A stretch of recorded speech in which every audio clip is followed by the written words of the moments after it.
With so many events in War and Order, the majority of alliances will at some point need to pick and choose which events to focus on.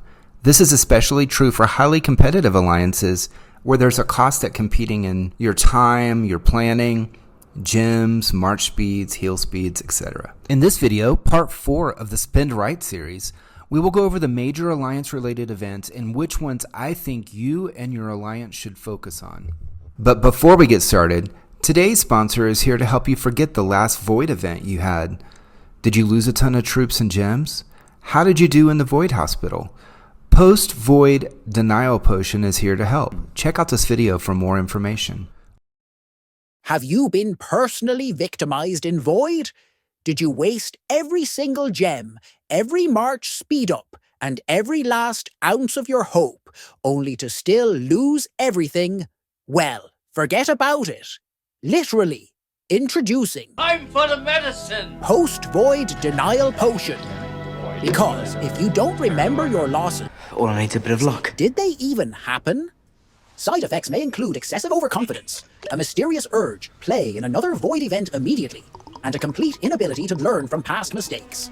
Not responsible for repeated losses, poor decision-making, or any in-game consequences. Please consult your alliance before use. Void never happened. Okay, let's get started. I'm going to rank events reverse order from 10 to 1, with number 1 being the event that I think is the best to focus on as an alliance. I don't think any of these events are bad at all, and I believe 100% that every alliance should be doing all of these. Every single player should be doing these. But when it comes to going all out in events, some picking and choosing is important. For each alliance, you will have a different order of importance depending on your goals and the type of alliance you are in. Number 10, Realm Invasion. The more players you have on your team and the more coordinated you are, you should be able to use timed attacks so that you can hold towers and other objectives, and you should do very well without any spending. The top players spend quite a bit for the rewards, which are nice merit buffs for sure. And as good as they are, for normal players, you will do very well if you just work with your alliance. You get great alliance rewards, and you get a great realm rewards, or decent at least, rewards for the realm. Number 9, Realm Conquest. Much like Realm Invasion, to do very well, to get rewards, you don't really need to spend. What you need is a big group of players within your alliance that can coordinate to hold towers with numbers. As you go, you get high level, I think tier 13 troops on occasion, and you can use those to fill up those towers. And if you have some decent tech on your team, you can do extremely well with absolute zero spending. Play as a group and use timed attacks here. Number 8, Brave Valley. The very first rounds, there should be zero spending. You shouldn't need it. If you're in a competitive alliance, get through the first rounds and get into the tournament area, the tournament part of the event. In there, just do the minimum amount of spending. Let everyone know that even if they don't get placed in the defensive castles, because you can't participate in the attack if you're not in the defense, it doesn't matter. You're gonna still get the same rewards. Number 7, War of Frontiers. It's very, very similar to Brave Valley. It's another event you absolutely should do. All of these you should. And you can do the early rounds again with no spending. And again, when I'm ranking these, the fun factor for Brave Valley and War of Frontiers really isn't there compared to some of the other ones. But you shouldn't have to spend, and you can still get pretty good rewards. All right. Number 6, Savage Lands. Savage Lands can be a team play, so it's a lot like Wilderness.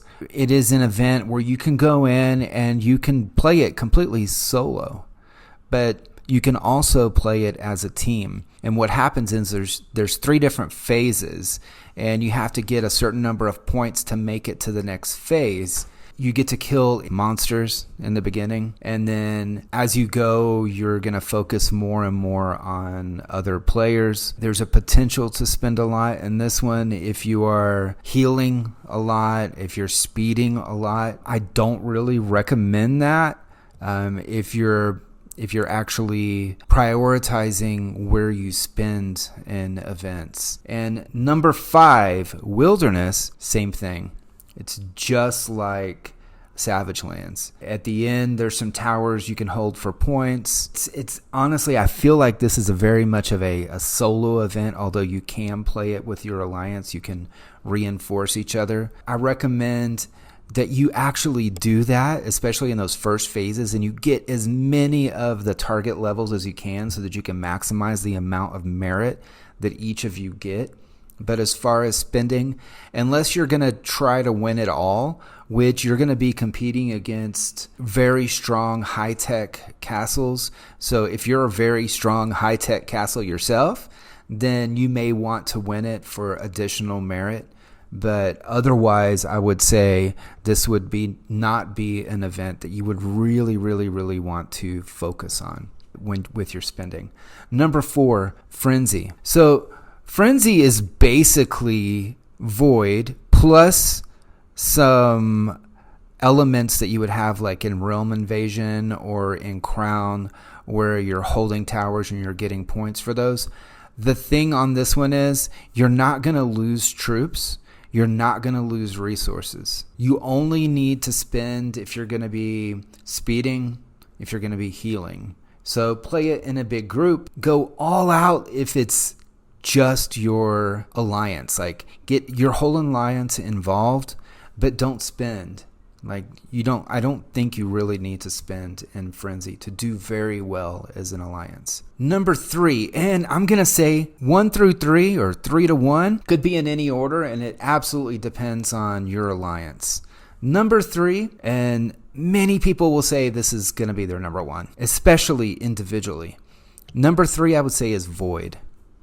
You can spend as much as you want or as little as you want and still get the rewards. A lot of rewards, not the top reward if you don't spend, but if you want the top reward, if you're a high-tech castle and you have a ton of troops and money's no object, the rewards are amazing. But the return on the rewards compared to what you have to actually spend on it to get number 1, I'm not really sure it's there. It depends on your matchup, of course. It depends on who shows up to play, that sort of thing. But if you're competing against someone that's somewhat close to you in power as far as your other realm versus realm, then I'm not sure if you would be able to do it without actually spending more than you're going to get.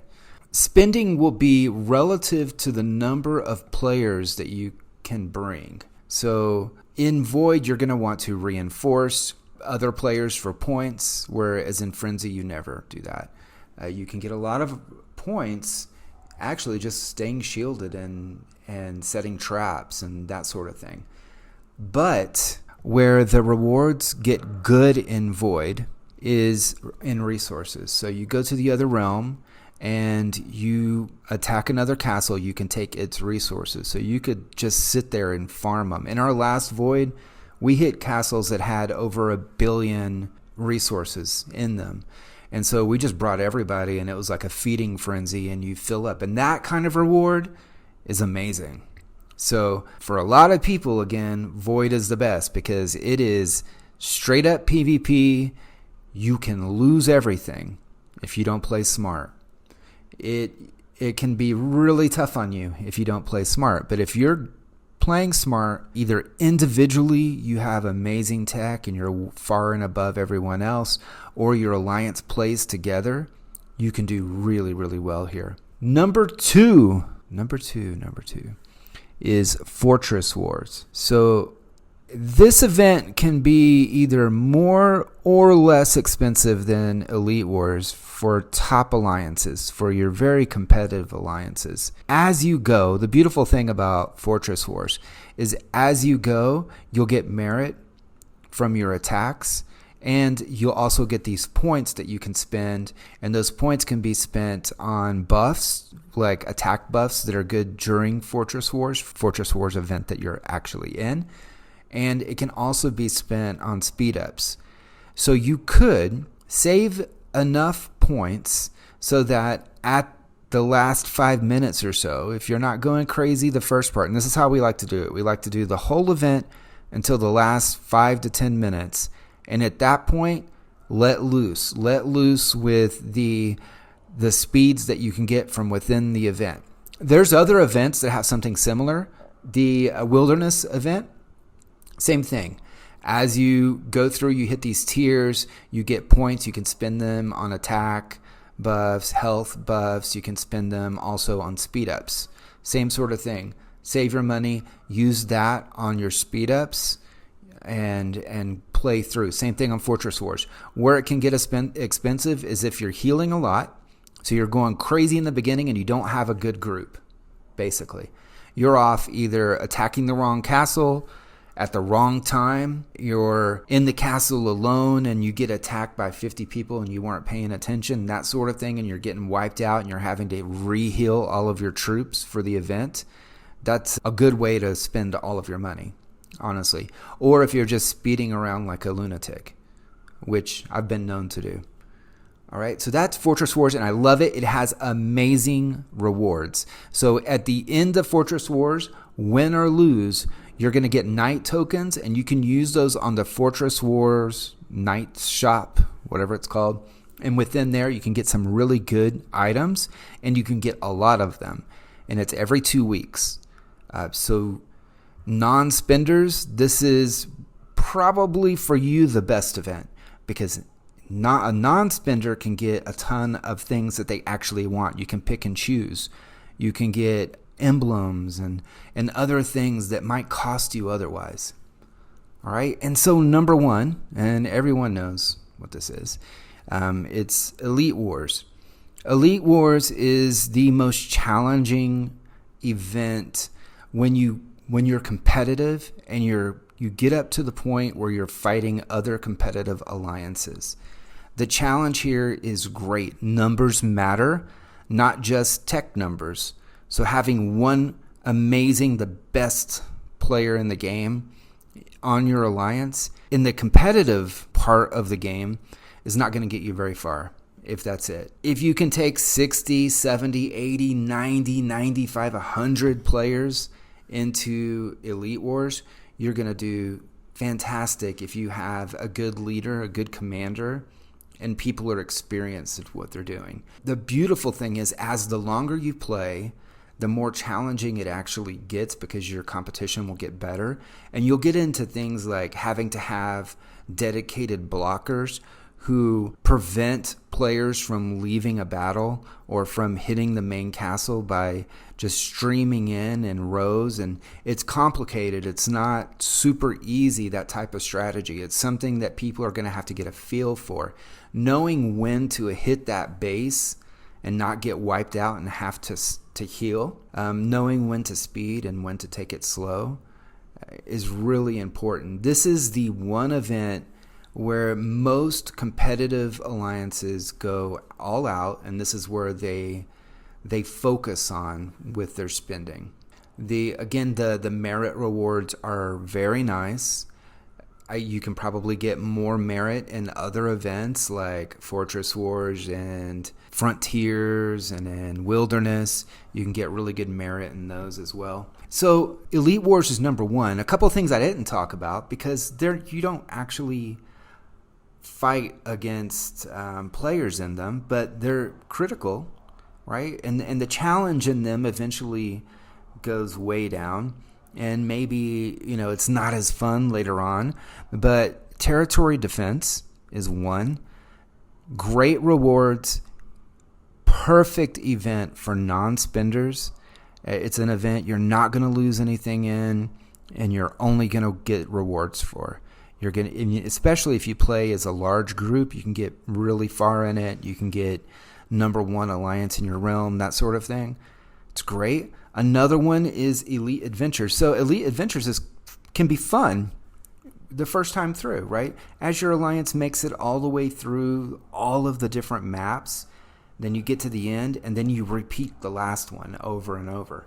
And, eventually you'll be in the kind of the situation that the TLSs, the EOLs, and those alliances at the top tier, and they're doing things like just running it with all cav, so that they can just speed through the event and just get it over with and get the merit that they're going to get. They're all going to max their merit at 30 million.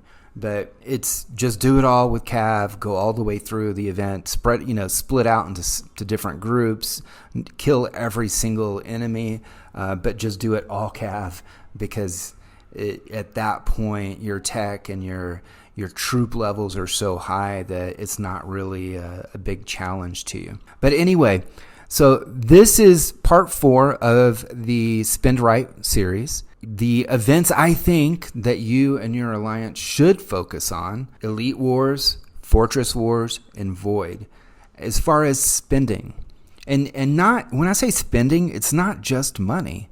It's spending a lot of time researching, a lot of time with your strategy, groups, a lot of effort, thought, that you're spending time with. You shouldn't have to do as much with the other events. Focus on these would be my suggestion. Again, it depends on your alliance, but these are the 3. I didn't mention things like Crown. That's pretty obvious. It shouldn't require any spending. It shouldn't require a ton of strategy. On that, it can, especially in the beginning, but later on it won't, honestly. So again, let me know which of these events your alliance focuses on. And with that, take care.